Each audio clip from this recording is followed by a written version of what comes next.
Hello and welcome दोस्तों, स्वागत है आपका हमारे यूट्यूब चैनल में। दोस्तों, आज की इस वीडियो में हम बात करने वाले हैं बीए थर्ड ईयर सोशलॉजी यानी कि समाजशास्त्र के सेकंड पेपर के एक इम्पॉर्टेंट क्वेश्चन के बारे में, जो कि है जनजातीय समाजों की आर्थिक क्रियाविधि का वर्णन कीजिए।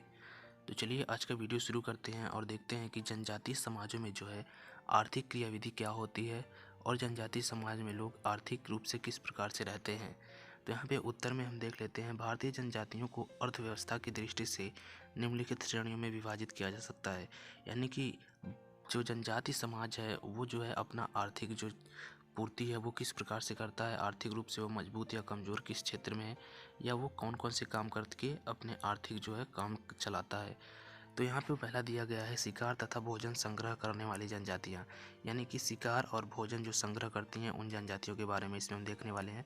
तो इस वर्ग के अंतर्गत भारत की वे जनजातियाँ आती हैं जो जंगलों में निवास करती हैं और शिकार तथा कंद मूल फलों को संग्रह कर अपना जीवन यापन करती हैं। ये जनजातियाँ बाह्य संपर्क के प्रभाव से दूर हैं। खेती का प्रचलन इनमें बहुत कम है। कोची के कादर, हैदराबाद के चेचू, मध्य प्रदेश में बैग्य, उड़ीसा के जांगू, बिहार के खेरिया तथा उत्तर प्रदेश के वन रावतों को इस वर्ग में शामिल किया जा सकता है। इनके अतिरिक्त पालीन, यानादी, कुरुम्बा आदि जनजातियां इसी वर्ग में शामिल की जा सकती हैं। ये सभी जनजातियां प्राय शिकार तथा कंदमूल फलों को एकत्र कर जीवन निर्वाह करती हैं, लेकिन इनमें कादर जनजाति है जिसमें कृषि भी प्रचलित है, जिसे झूम कहते हैं।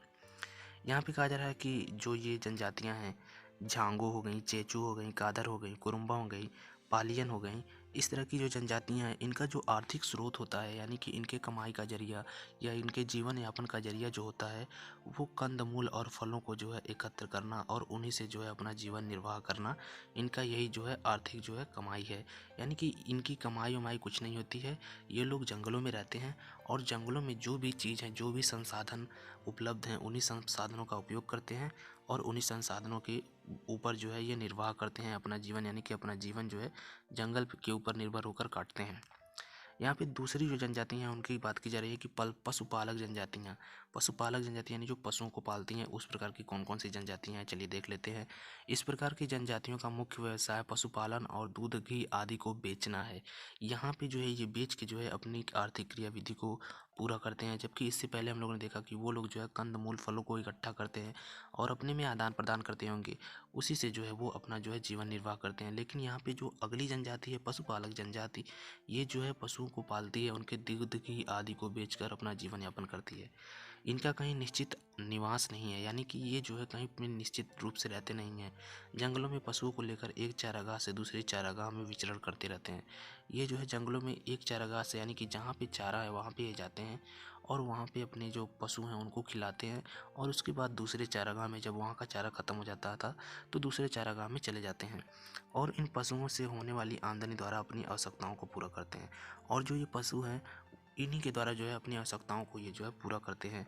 जो भी खाना हो गया, पीना हो गया, पहनना हो गया, जो भी आर्थिक क्रियाविधि हैं इन्हीं के द्वारा होती है।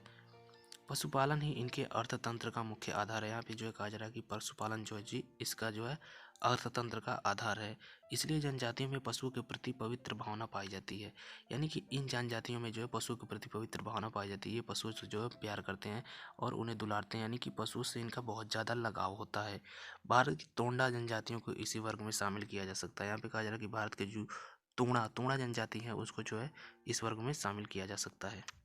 अगले चलिए देखते हैं कृषक जनजातियाँ, यानी कि जो कृषि करती होंगी उन्हें कृषक जनजातियाँ कहा जाता होगा। तो चलिए देख लेते हैं।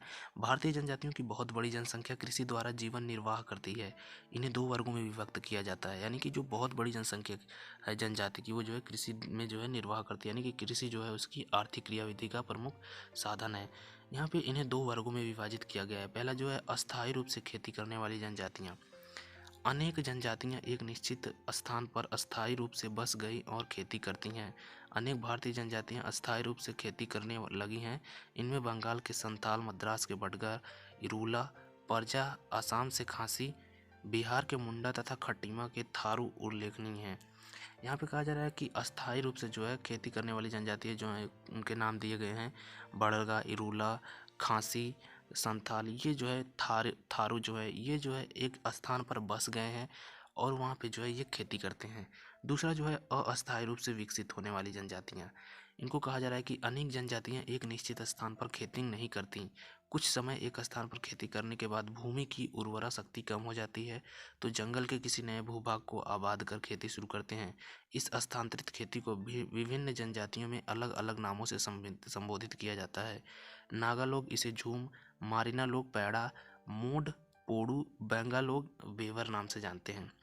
यहाँ पे कहा जा रहा है कि अस्थायी रूप से जो विकसित होती हैं, यानी कि अस्थायी रूप से जो खेती करती हैं, वो जनजातियाँ जो हैं कुछ समय के लिए एक जगह पे खेती करती हैं, लेकिन जैसे ही वहाँ का जो है ज़मीन का उर्वरक ख़त्म हो जाता है, यानी कि उर्वरा शक्ति कम हो जाती है, वैसे ही ये अगले जगह पे यानी कि दूसरी जगह पे जो है जंगलों को काट देते हैं और वहाँ पे जो है खेत बनाकर जो है अपना जो है खेती करने लगते हैं। और इसी प्रकार की खेती को जो है झूम कहा जाता है, और पैड़ा मारिया लोग पैड़ा कहते हैं, और खोड़ लोग पौड़ू, और बेंगा लोग बेवर इसे कहते हैं। चलिए अगला देख लेते हैं, दस्तकारी द्वारा आजीविका अर्जित करने वाली जनजातियाँ, यानी कि दस्तकारी करके जो है अपना आर्थिक क्रियाविधि पूरे करने वाली। अनेक जनजातियों में छोटे छोटे गृह उद्योगों का प्रचलन है, जिसके माध्यम से अपनी आजीविका उपार्जित करते हैं। इन उद्योगों में सूत काटना, टोकरी बनाना, चटाई बनाना, मिट्टी व धातुओं के बर्तन बनाना मुख्य हैं। उड़ीसा के विरहोर तथा सओरा, कोंड, गोंड, कोरवा, अंगारियां आदि जनजातियां इसी वर्ग में शामिल की जाती हैं। यहाँ पे कहा जा रहा है कि दस्तकारी के कार्य जो किए जाते हैं, जैसे कि सूत काटना, टोकरी बनाना, चटाई बनाना, ये जो है उड़ीसा के विरहोर, सहोरा, कोंड, गोरवा, अंगारियां आदि जनजातियों के काम है, और इन्हीं से जो है इनका आर्थिक निर्वहन होता है। तो ये था दस्तकारी द्वारा आर्थिक जो है निर्वहन करना। अब चलिए अगला देखते हैं कि मेहनत मजदूरी द्वारा आजीविका उपार्जित करने वाली जनजातियाँ, यानी कि इनका जो है आर्थिक क्रियाविधि किस प्रकार से होता है, इसको देख लेते हैं।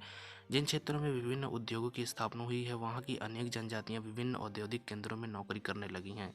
आसाम चाय के बागानों की जनजातियां इसमें प्रमुख हैं। जमशेदपुर में तथा असम के चाय के बागवानों में व मध्य प्रदेश के मैग्नीज उद्योग में काम करने वाले अधिकांश श्रमिक जनजातियों के हैं। यहाँ पे कहा जा रहा है कि जिन क्षेत्रों में जो है विभिन्न उद्योगों की स्थापना हुई, वहाँ की जो अनेक विभिन्न जनजातियाँ थी, वो इन्हीं औद्योगिक क्षेत्रों में जो है औद्योगिक केंद्रों में जो है नौकरी करने लगी। जैसे कि आसाम के चाय बागानों की जनजातियाँ जो हैं वो आसाम के चाय बागानों में करती हैं। जमशेदपुर में जो है आसाम के चाय के बागानों में, वो मध्य प्रदेश के मैगजीन उद्योग में काम करने वाले अधिकांश श्रमिक जो है जनजातियों के, यानी कि जमशेदपुर में तथा आसाम के बागानों में जो है और मध्य प्रदेश के मैगजीन उद्योग में जो लोग काम करते हैं, वो ज़्यादातर लोग जो श्रमिक हैं वो जनजातियों के तो हैं। तो इस प्रकार से जो है विभिन्न जनजातियाँ, यहाँ पे हम लोगों ने देखा कि विभिन्न जनजातियाँ किस प्रकार से अपना आर्थिक निर्वहन कर रही हैं, यानी कि अपना जो है जीवन चलाने के लिए किस प्रकार से कमाई कर रही हैं, और उनकी आर्थिक कमाई का यानी कि अर्थव्यवस्था का जरिया कौन कौन सा है। तो उम्मीद करते हैं आपको ये वीडियो अच्छी तरह से समझ में आ गया होगा।